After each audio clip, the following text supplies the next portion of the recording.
This is Easy Cloud Manager application area from where users can transfer cloud drive files from one cloud drive to another. It can also help people to transfer Google Photos to another cloud drive.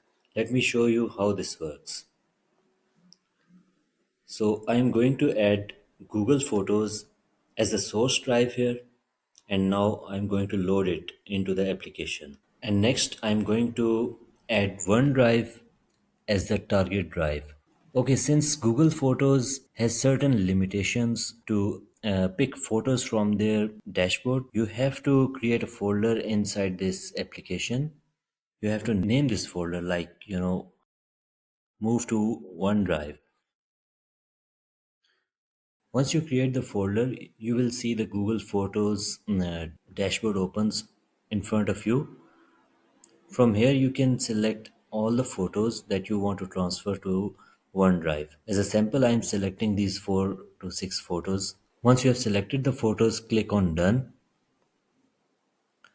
Now the Google Photos will say that continue in other app or device to perform the rest of operation that you want to do. You can see this folder has been created.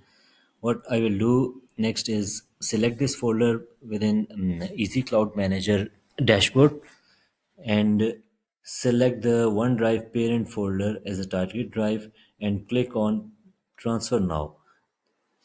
This pop-up shows the task has been created successfully, and you can monitor the progress of this transfer. Once the photos are moved successfully, the application will show you the notification here. It will show you completed written here, and you can also see the details of what was transferred, what was the size of the files or the photos, and how many times did you perform this operation. While this was the procedure to transfer Google Photos from Google Photos as a source and the target drive to the OneDrive, it can be any other cloud drive.